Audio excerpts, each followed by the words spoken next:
The Diz Unlimited team got to cruise the waters of the Bahamas on the Disney Fantasy. We're going to tell you all about it today on the Diz Unlimited's DCL Show. Jimmy, cue the countdown.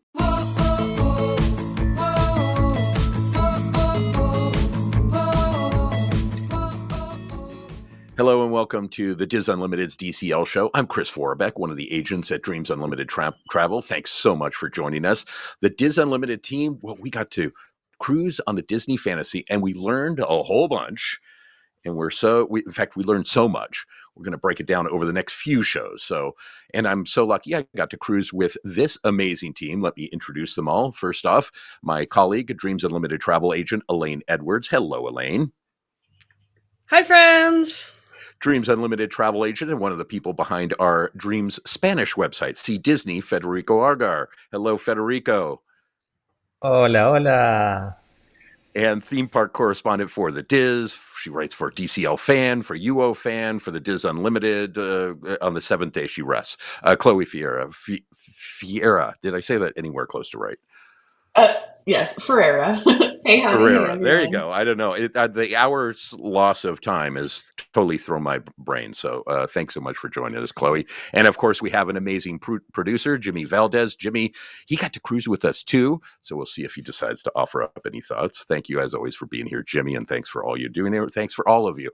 And I want to give you some details about our cruise. But as they say, a word from our sponsor, this show, along with everything we do at the Diz Unlimited, DCLFan.com. It's all brought to you by Dreams Unlimited Travel.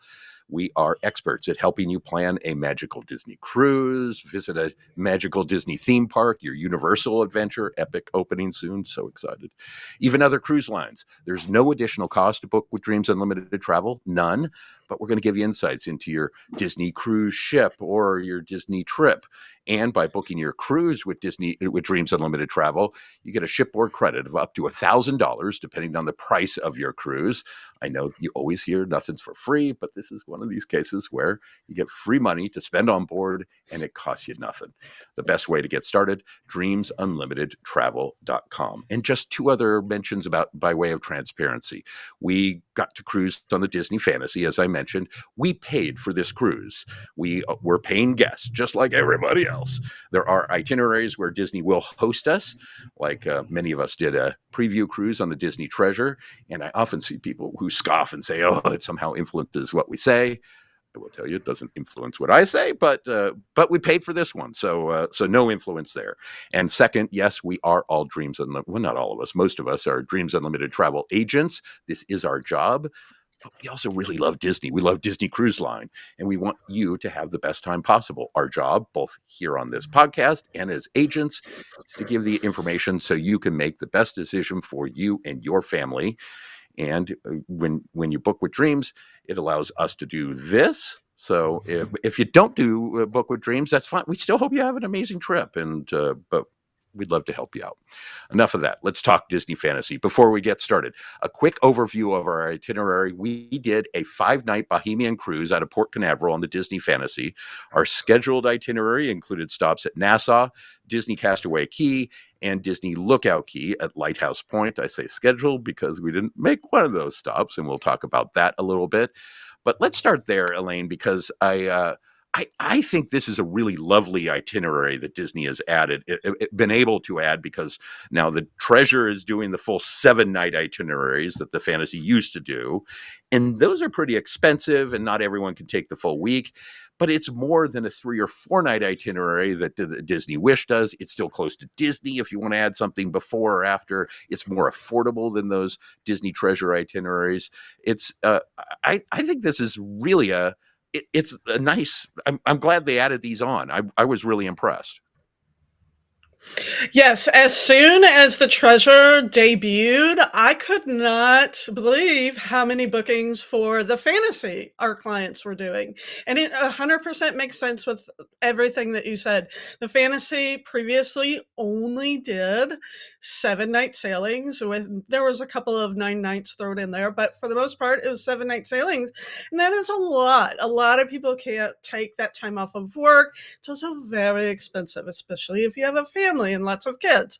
So I can tell you that all of those reasons, I have never sailed on the Fantasy before this sailing. So now that it's doing these shorter cruises, a lot of people are now getting a chance to experience the ship that they couldn't before, which I think is awesome. Plus the fact that it's going to both of Disney's private islands. So, we used to call when you went to Castaway Key twice on some of those sailings, we would call it a double dip. I don't know what the official term for visiting both of these would be. If it's like we got to second base with Disney, I don't know. I don't know what it is.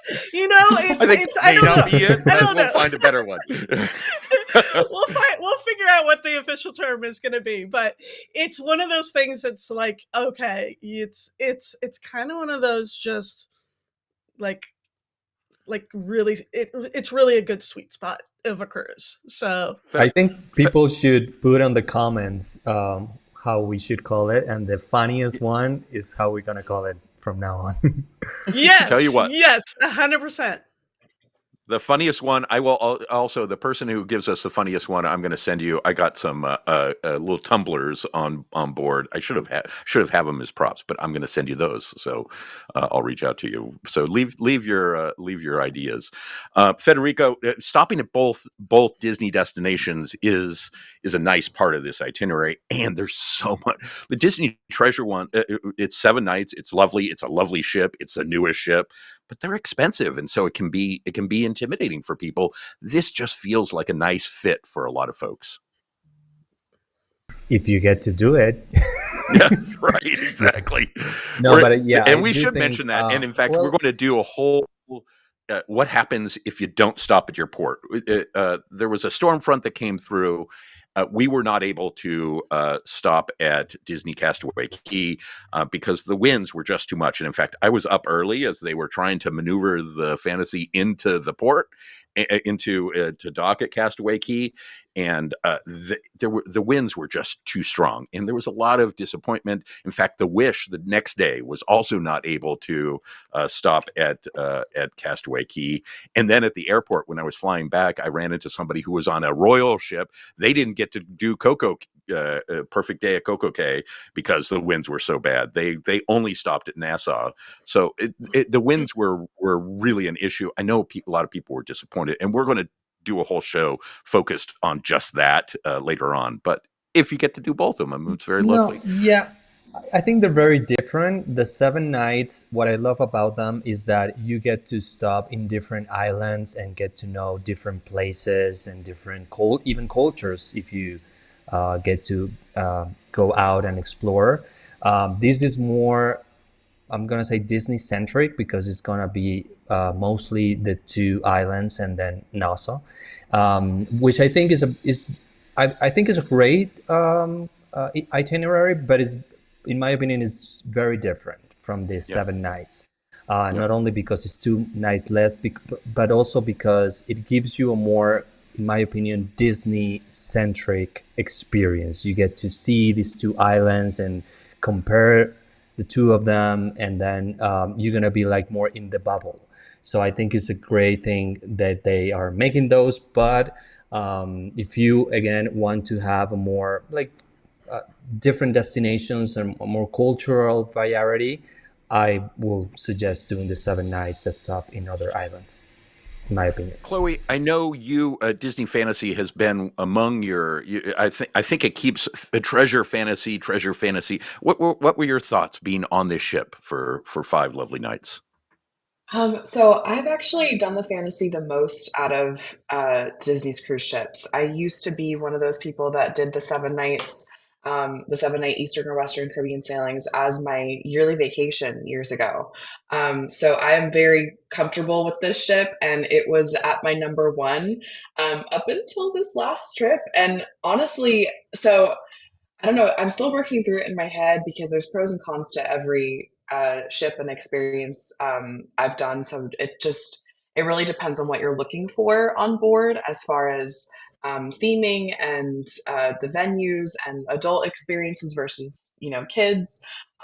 So I'm a child-free family right now, and on those 7-night voyages, seven nights tend to be more friendly to adults. But okay, so going back to ships, we sailed on the Wish and then the Treasure last year as they debuted over the last 2 years. And the Treasure was up there on my list, along with the Magic that I just recently sailed on. But after this recent fantasy sailing, I've got to say, I found myself saying, I really miss the Treasure right now. And I'm really glad I have a trip booked on the Treasure later this year. Um, I know we'll delve into the ship a bit more in our discussion today, but yeah, I feel like the fantasy looks great for its age, but there are definitely areas that, compared to the new ships now, like Enchanted Garden, for instance, or even the adult lounges and venues, I feel like they could plus them up a bit to keep them more in line with their current offerings and all the new exciting ships that they're coming out with now. I just felt myself missing that little extra oomph I've become accustomed to. Even on the Magic, they've updated those spaces now. So I don't know, there's like a certain threshold of theming that we common Disney cruisers are coming to expect now, and I didn't expect the fantasy to fall below that line. So I'm hopeful for this dry dock does a little bit more than just, maybe some stateroom refresh. I really want new carpets. I'd love to see something done with Enchanted Garden, maybe the adult lounges. But yeah, I enjoyed myself for the most part, because of the people I was with and our service team. I know we'll talk about that. The food was really good as always, but there are some pieces like Castaway Key and just general being on the ship for a little too long because of our itinerary cancellation, that kind of brought down my experience a little bit. Yeah, and it is hard once you're canceled. And as I said, we're going to do a whole show just on that because it is a very Yeah. different experience when you get particularly I was talking to some folks on board who didn't get their first Disney cruise, never been to Castaway Key, and they were really, really disappointed. Totally get it. And so we're going to delve into that a little bit. And I think just to remind everybody, the Disney Fantasy launched in 2012. So it's about 12 years old now, and Disney does an amazing job of maintaining these ships. I've been on the Magic, I've been on the Wonder, the earliest ships that are now more than 25 years old, and they're still very well maintained. But it is just before the Disney Fantasy at the end of its European jaunt will be going into dry dock. So it's going to get a little freshy fresh, and they're going to take care of a lot of those things. I hope. Um, let's talk, Federico. You came in. You were staying at Disney before. Talk a little bit about that process of getting to the port, because I think that's something that a lot of folks worry about, and it's changed a little bit, right? Yeah, so we were staying with I was staying with Jimmy on Saratoga Springs, and we got Disney's official transportation to the port. We got an email from Disney Cruise Line the day before, and they inform us the time of peak out. So it says in our case 8:45 we have to be at the lobby. And then if you've been to a Disney hotel, you will see that on the lobby they have a like a model of the ship of Disney Cruise Line, and that is where you have to go because they're gonna have people there. So we were there, and they did the check-in. They check our passports, and then we waited like until 9:15 there in the lobby. So it was like 20-30 minutes, maybe less. And then we got in the bus and got to Port Canaveral. So I thought that the process was super easy. It was simple.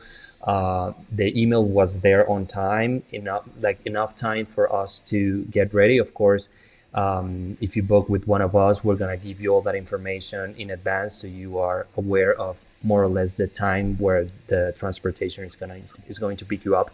But then the process of checking in was, in this case, for me, was easier than before, because usually when you travel with an international passport, which is my case, so you know that in Port Canaveral you have like a first check-in, and then upstairs they have a different place where you can upgrade to a concierge or do different things. So usually in the past, they check my passport there, and then they ask me to do the check-in on the second floor, and then they will check me in there officially. But this time it was all done right there, like with the rest of the guests, so it was easier. And then getting in the ship was like super fast. We didn't have to wait or make a line or anything. So I thought, yes, the process was, at least in my experience, I don't know if you have a different one, but in my experience, the boarding from the hotel to the, another thing, we didn't have the luggage tax because we were spending like a month in Disney World.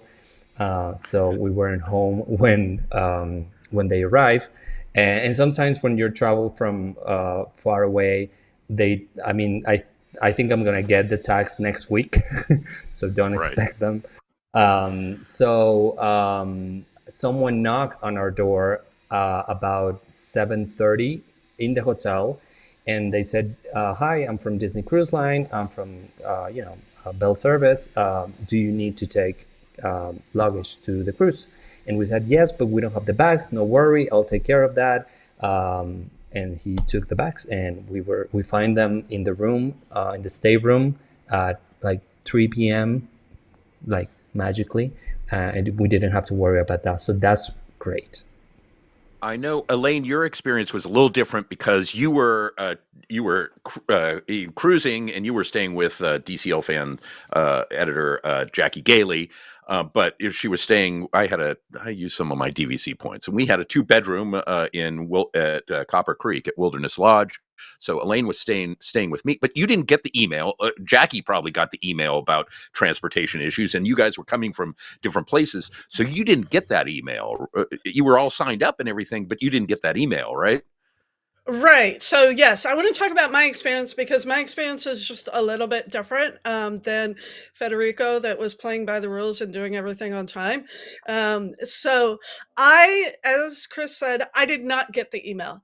I was the second person on the reservation. Jackie was the lead guest, and Jackie was actually coming from the airport. So, we had two very separate transfers. We had her coming from the airport, and we had me coming from Saratoga.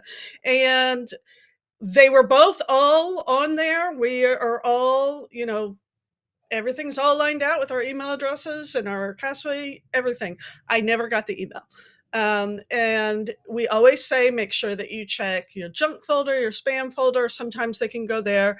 Here's the thing. If you don't get your email, no big deal. There is actually a day of transportation number. I like to give that to all of my guests just in case. So your dreams agent can provide that for you. That way they can kind of just give you the times so you're ready to go. Chris was kind enough to forward his email to me so that I could see it at least. And they did say that have your bags ready to go in your room by 7 a.m. Even though we were not leaving until what they said was 9:15. Here's the thing. This does not happen naturally. We don't wake up looking like this. So I was not going to have my bags ready at 7 a.m. It is what it is. So I did not put my bags out, even though Chris did. And so they got his, and I still had mine. So I wanted to see what was going to happen then. Am I like holding them in my lap on the bus? What was going to happen? So they said that they wanted you to check in the lobby at 8:45. I went down there and I was in the lobby right at 8:45, and everybody else was already checked in. I was the last person there. So apparently when they say 8:45, they actually mean way before 8:45. They had all of the bags loaded up. I did take my bags down there with me. I told her, I said, I still have my bags. And so they took it right over to the front desk of Saratoga. Or I keep saying Saratoga. We were not at Saratoga. We were at Wilderness Lodge. No, I Wilderness just Lodge. now remember that. Wilderness Lodge, Saratoga yeah. last time we went down. Okay. I'm sorry, Wilderness Lodge. So they took it over to the front desk. They actually had the rack sitting there with everybody's luggage on it. So he just put my luggage on it. He added it to his little list. It was no problem at all. They had bag tags there. Even though I did have my bag tags, they did have them there if you needed extra. No problem at all. She checked my ID to make sure I was who I said I was. And she said to come back down at 9 a.m. and meet in the lobby. Now remember, the email said that they were going to leave at 9:15. I will tell you this, the bus pulled away at 9:10. So, in all of these cases, with all of these times, what they actually mean is earlier than what they say. So I just kind of want to prepare people for this, that be there early, don't be there late. They're not, they don't want to be holding up the bus looking for you. So just show up earlier than what they are saying. But yeah, so that was my experience. And they had my name on the list, even though I didn't get the email. They knew I was coming, all of Correct. that. Everything was And fine. We got on the as I bus. say, Elaine and I were in the same space when they came up to get the bags at 7. They asked, they knew Elaine was in this. It was with us because we had gone through all that process. Not our first time doing this. We'd gone through that process. And so they knew. And I said, she's going to bring her luggage down. So they were all aware. The bus also isn't going to leave without you. I was the last person on the bus. So Yeah, they were because I waiting was for down there and I texted Chris and I'm like, the bus is here, run. us. Because they were So I they came were jolting getting ready to down, pull away. Yeah. doing my $6 million man impersonation. Bum, bum, bum, bum. But it's fine. If there is somebody in the lobby waiting for you there, so if you don't get that email, I was the only thing you really need to panic about on these days is if you don't have your identification that links who you are, your passport or whatever you're bringing. Best to bring a passport. That's the only real thing that you need to panic about is that, because that can prevent you from getting on board, and what likely would if you don't have anything. So have that. Outside of everything else, there's a person down there. They're going to get you through it. So the other thing that has changed is, for a while, Disney Cruise Line was actually doing all the check-in stuff that you normally would do at the port.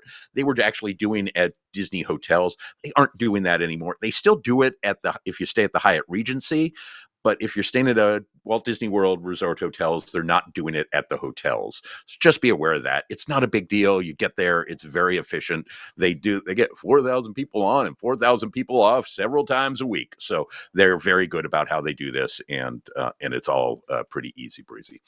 I'm going to shift over to love getting on board. It's lovely. But let's talk a little bit about dining in. Before you get away Yeah. from check-in, can Yeah. I just one observation? When we got to the port and we went in to get in line for all the desks of check-in, they did not divide us by Castaway Club level. Is that just because we were coming on the shuttle, or Mm, did you happen to notice that? Yeah, and I've They seen just sent chatter everybody about through the that same in line. various sources that they're not doing that. I think that you're right. They didn't. They may do it later. So it's one of the things that we always get and people ask about. If you take Disney Cruise Line transportation, you'll have a port arrival form on your. You'll have your port arrival form, and you'll have a port arrival time associated with that. And actually, we should talk to Chloe about this, because she drove. She lives local. Your port arrival time is your port arrival time. It's not your boarding time. That's the time you can arrive at the port, and they try and stretch people out so you don't have 4,000 people all arriving at once. Chloe, I think you're platinum, right? You're a seasoned Disney cruiser, but you were driving, so it's a very different experience than those of us who are in town otherwise. Yes. So I live about an hour from the port. So I had my boyfriend drop me off the morning of. Very nice. It was just super easy. Yeah. So I don't have to worry about leaving my car there and everything.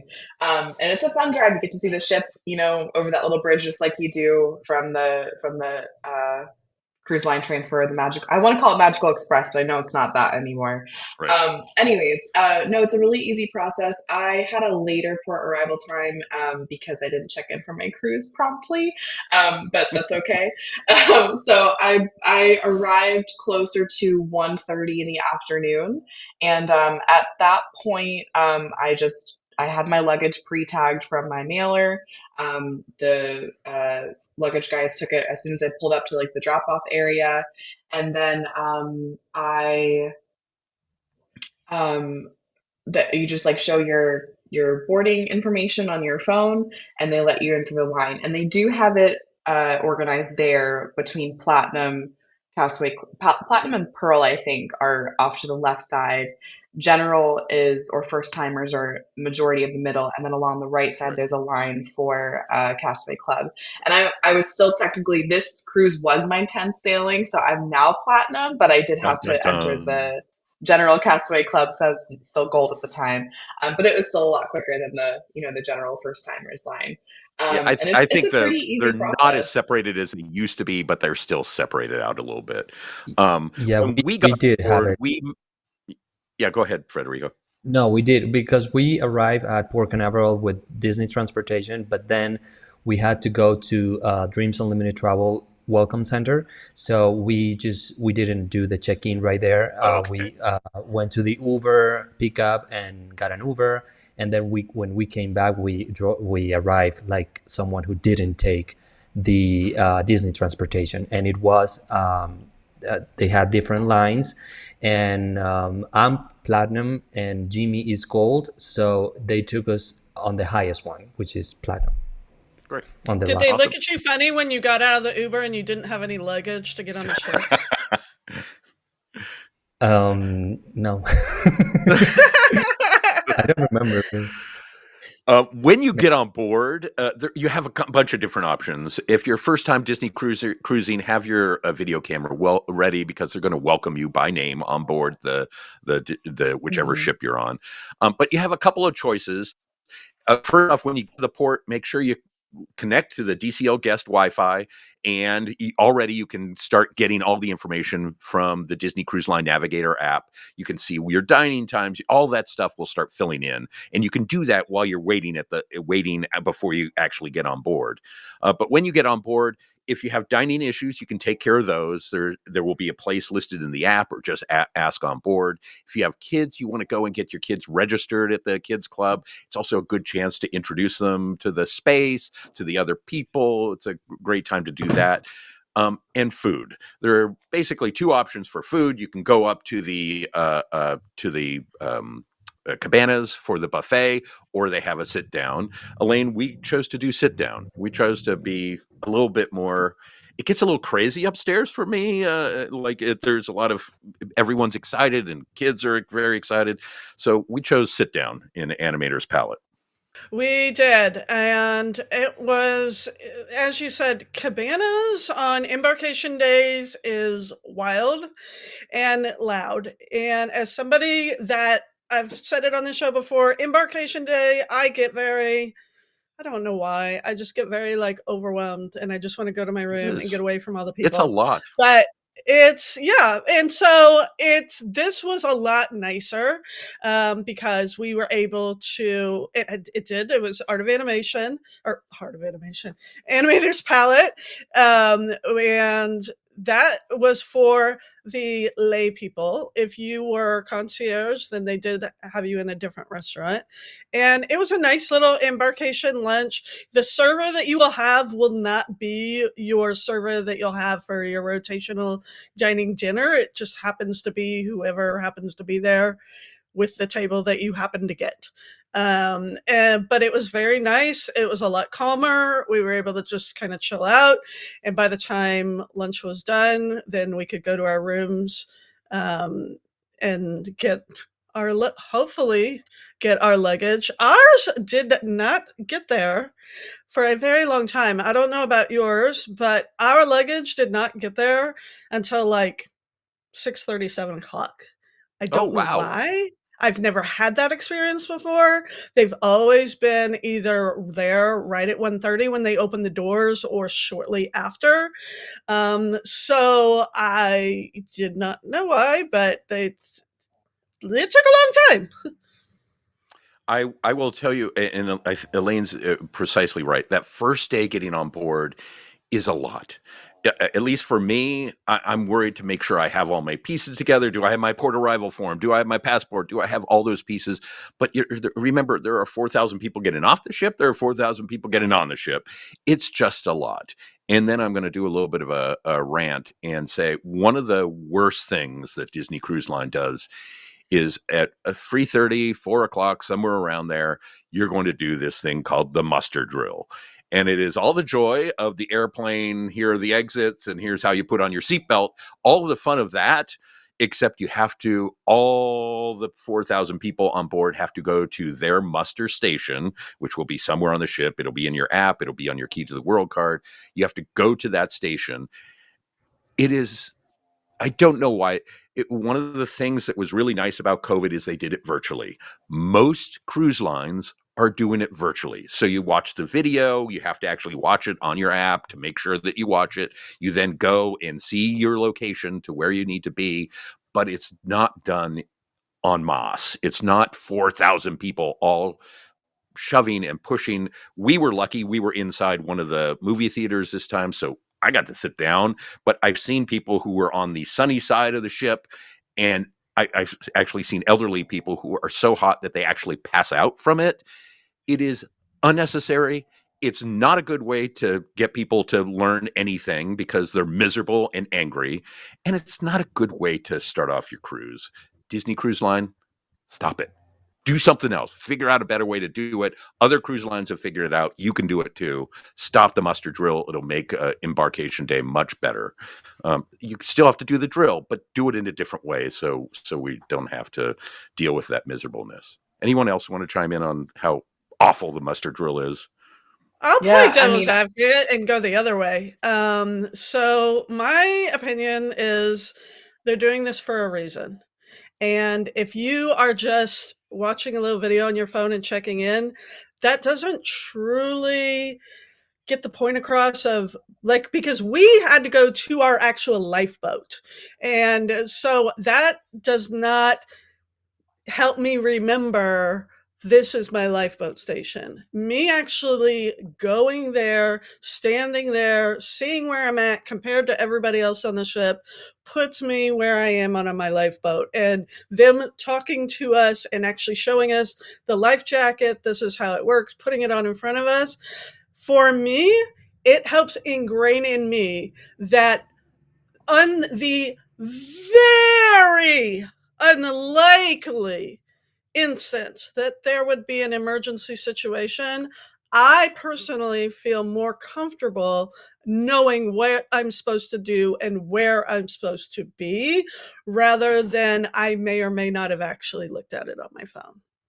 That's my opinion. I Let me agree. tell Elaine why she's wrong. I mean, for both points, it is hard adjusting from, I remember back in the day when we had to wear the life jackets too. That was a whole Yeah. nother Oh, step of the process that is now deemed unnecessary. But we go from meeting at the station to just after the pandemic time frame that you can check in on the app, you actually go to the castle or meet them, and you do it virtually, and now it's back to how it was before. It is hard living through that. And I was sitting, my station was in the tube, which is the very low ceiling, no. dark indoor lounge area. We did get to sit on bar stools, but it was very claustrophobic. People around us weren't really paying attention and kind of talking and on their phones and stuff, and they ask you not to. So it was very distracting for me. I do appreciate, you know, sitting there and taking in, like, okay, this is where I need to go on the very unlikely case that I do need to be here for an emergency. However, I don't know. I feel like people almost need that in order to understand what and where they should go, if something like that is to happen. Because I feel like now more than ever, people are just distracted and on their phones all the time. Um, and a simple check-in on a phone, I don't know. I'm kind of torn. I feel like we got kind of spoiled without having it, but I see the levity of actually still having that physical muster drill and being there with your group and understanding how the life jacket works. So I don't mind Well, it, because it I is can't important believe to I'm the know. only one on this. I just Yeah, every other you cruise are. line doesn't do it, and I agree. I'm Team moving those Elaine on this 4,000 one people too. afterwards is torture. It's just so unpleasant, and Yeah. I don't think it's how people learn. There are ways you can get people to learn, and that's not it. No one's Well, I no one's mean, paying you attention also to have that. to think. It's not very fun, and it is just a drill, but you have to think that if an emergency was to happen, on the very small chance on Disney Cruise Line, if it were to happen, it would be that chaos, and without having that run through drill, it would be a little bit more crazier, I feel like, because people are Mhm. kind of going every which way, people who didn't really pay attention to the app check-in or what have you. I think it is a little more important to have that physical check-in, but that's Well, okay, Chris. You could be the even odd one out. post yeah, post-COVID shutdown, you didn't actually have to go to your station to check in. The No, no, person you that I didn't. was You had sailing Mm. with no, no, no, no. The person I was sailing with actually figured out how you could fake it on your phone, just by taking a Oh, screenshot on wow. your phone. You didn't actually have to go to your station. And so it's yeah. I understand now nobody wants to stand there when they want to be, up eating their free ice cream, but I I Call think me it's a problem, out. and especially even for kids. The kids have to yes. understand, like, if there's an emergency, this is what's going to happen. So, I will stand alone on this, and I think it's bad. Let's talk dining, though, and just general overall impressions. Chloe, how do you take? I still am not a huge fan of the Pirate Night dinner. We actually with Federico and Jimmy and I had dinner up in Palo. I'm not a big fan of that Pirate Night menu, but overall takes on dining. So like I said, I've been on the fantasy, the dream, quite a bit. So I've become accustomed to those regular menus that are on the first four ships. They have all new menus on the Wish and the Treasure. So as I've been on the Wish and the Treasure more recently, I did miss my staples, especially from the Royal Court menu. I'm one of those people that order the same menu items as much as possible from that specific menu on my other dining room nights. So I'll let the waiting team know, like, hey, I love the farmhouse salad.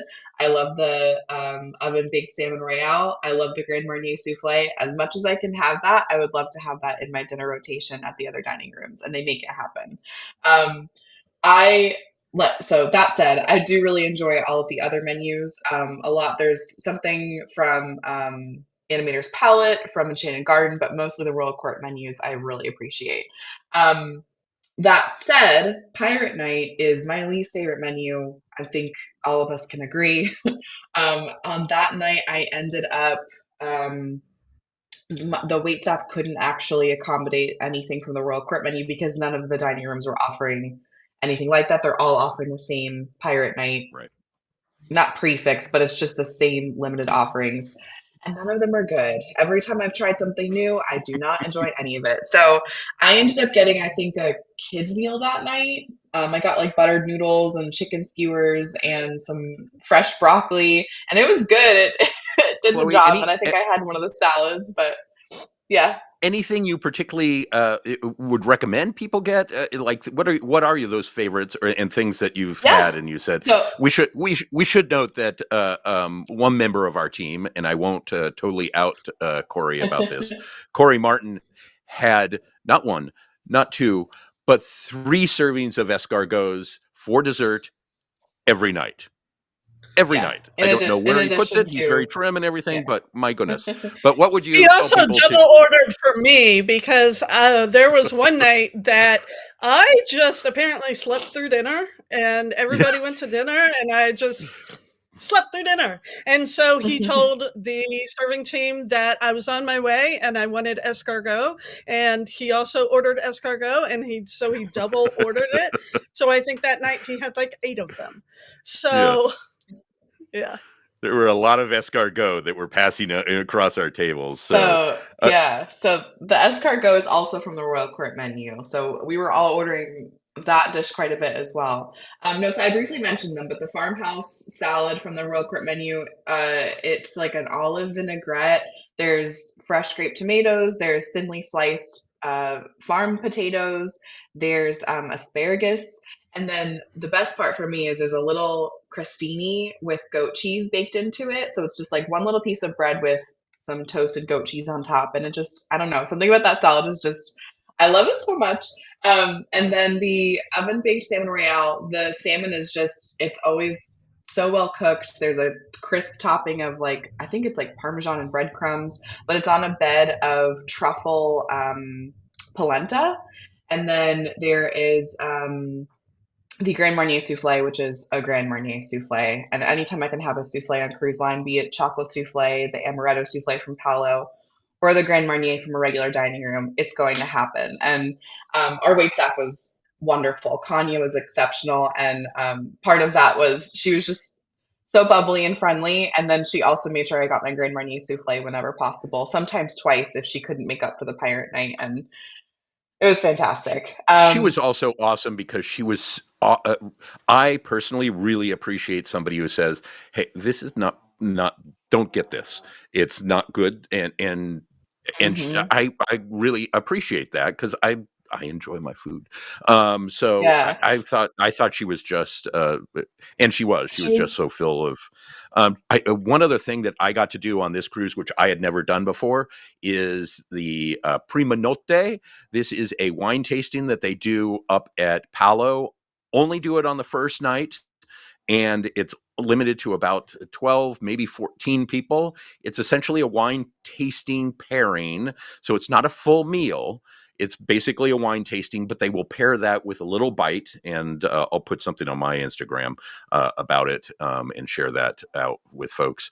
But just lovely, lovely way to start your. And so we did the early one. We were on late 8:15 8:15 dining, so we did it at 6:45 and then went to dinner.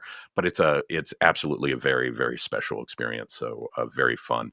I want to. We're jumping out of time, and we have a bunch more shows that we're going to talk about this cruise because again, you can see we learned so much. But I did want to talk about getting off the ship, disembarkation, because frankly, it was a little crazy getting off that ship, and kind of surprising to me.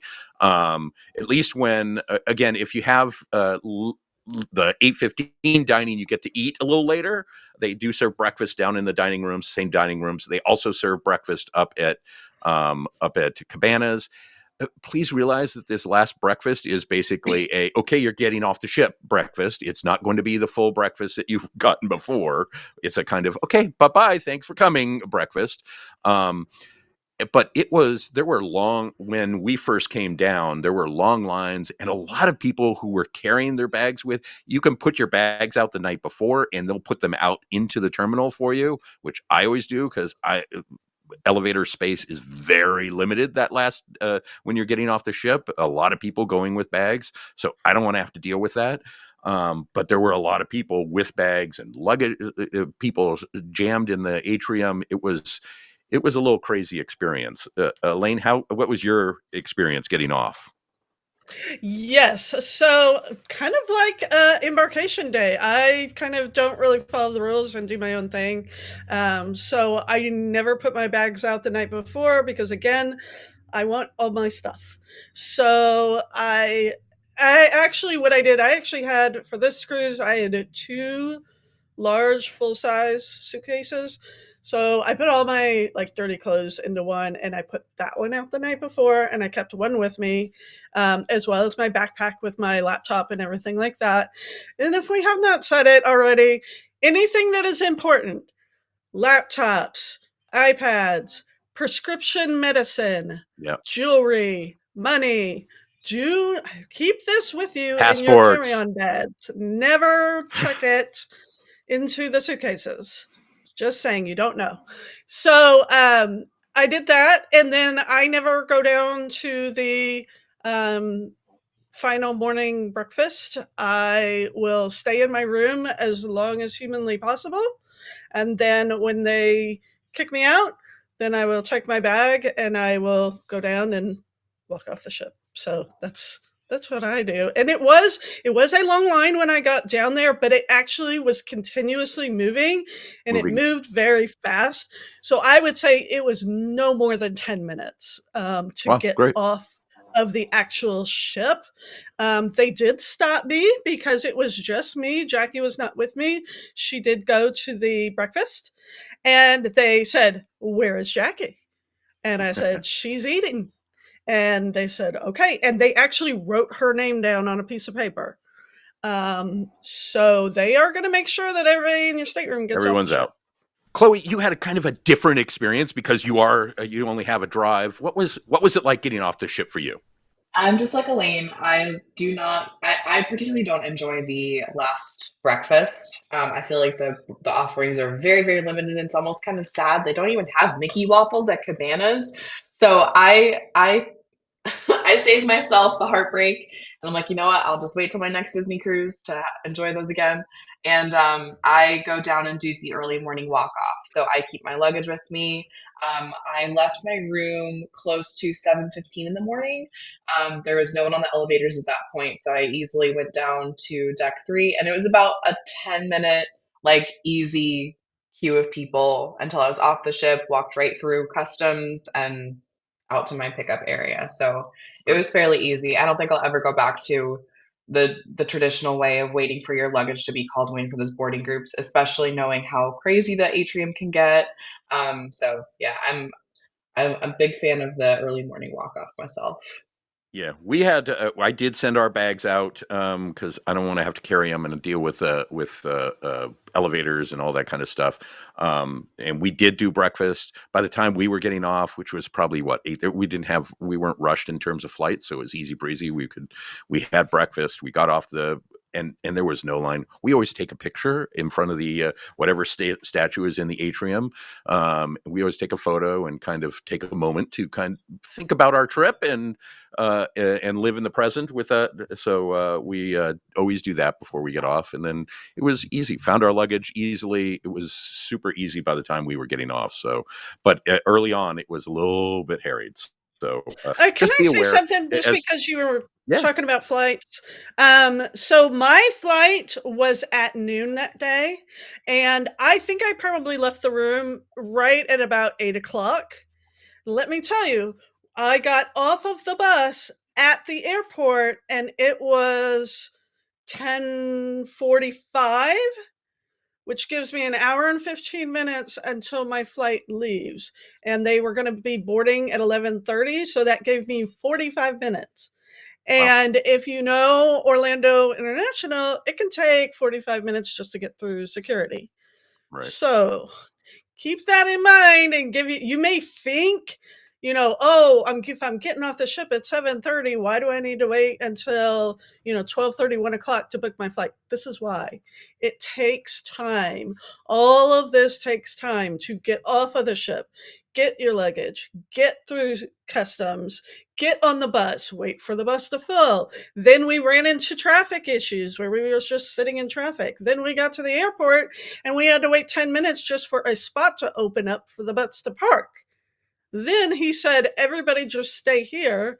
I'm going to get every piece of luggage off and then you can get off. So that all took time. So, Yeah, I mean, I was very thankful. I do have pre check. So I was able to bypass the line, but I can't imagine if did not have that and didn't have Sky Priority to be able to to get my luggage in fast, though I was able to skip that line.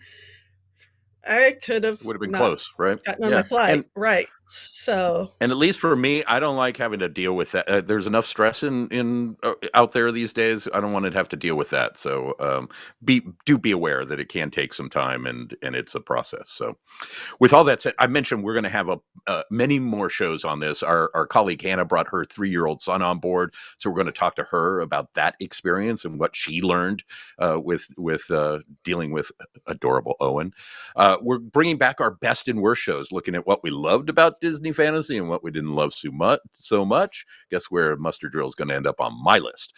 And we're also going to talk about Disney Lookout Key and give it the best and worst treatment. So many more things to come. With that said, we'd love for you to book with Dreams Unlimited Travel. Literally, it helps us pay for what we do here.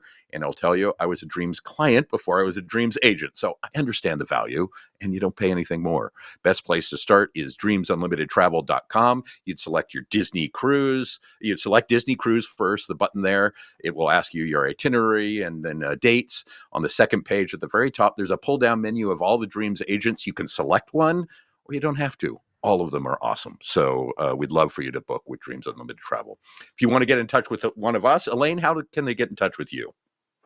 My email is Elaine, ELAINE, at dreamsunlimitedtravel.com. Federico's was having a couple of technical issues, but Federico, how can people get in touch with you? Federico at dreamsunlimitedtravel.com, FEDERICO at dreamsunlimitedtravel.com.